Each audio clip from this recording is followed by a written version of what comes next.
Let's talk about action. What we can really do in our workplaces and our personal lives as allies. I love this definition of ally by the Montreal Indigenous Community Network. Being an ally is about a way of being and doing. This means self-reflection, checking in with one's motivations, and debriefing with community members is a continual process. It's a way of life. We've been working on making allyship simpler since our tough conversations about anti-Black racism began. We discovered some of the key ingredients we need as a group of allies to really put allyship into action. One of the first is that you need a group that will support you, that you can learn from and get advice when needed. So having a safe space where you can share, discuss, learn and unlearn and relearn more about systemic racism and achieving racial equality is key. It's proven that people do much better when there's accountability, and having a group adds that in so that you have others you're committed to, not just yourself. So task number 1 as an ally is to find or create a group. It could be 2 people, it could be 10, whatever works for you and your progress. But what makes that group function? What sets your direction and your path forward? A core set of values and goals. A group works much better when it's striving for the same things, when it's aligned and resolute. Hence why in every company you've ever worked for, the communications department works so hard to make sure employees believe in the brand values. Well, as an ally, you have to be able to talk about your group, your why, your passion to others in order to show up and be considered authentic and not performative. So task number 2 is to decide, what are your values? What are you going to focus on as allies, and why that particular thing?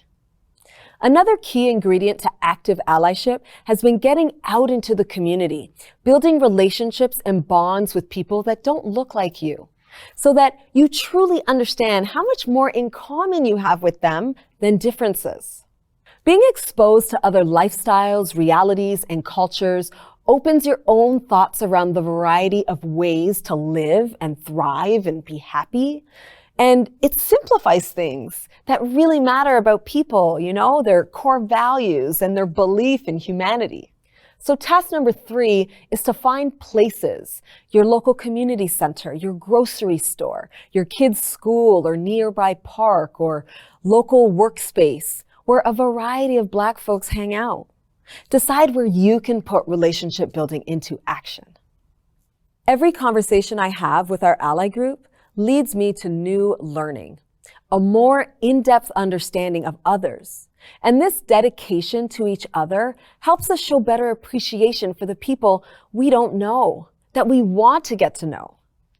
When you learn more about others and connect deeper with your Black colleagues, you are often surprised by the things you share. And when you give those same people the benefit of the doubt by thinking positively of them, even when you don't agree with their beliefs or their actions, you are actually allowing yourself the opportunity to be uncomfortable and still lead with a brotherly or sisterly love. So don't be too hard on yourselves. Ibram Kendi, an educator and author of How to Be an Anti-Racist, wrote, "The heartbeat of racism is denial.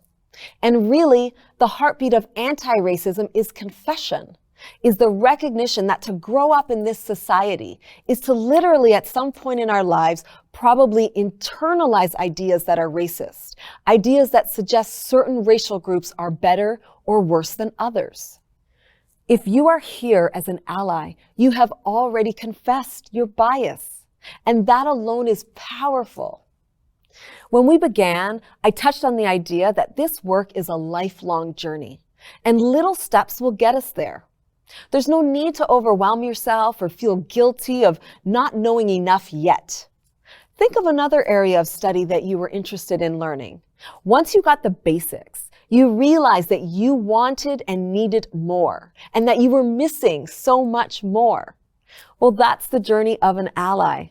Because you're not only an ally to the Black community, you're being an ally to all humanity by working towards eliminating racial inequality. This is our chance to be better allies and better humans.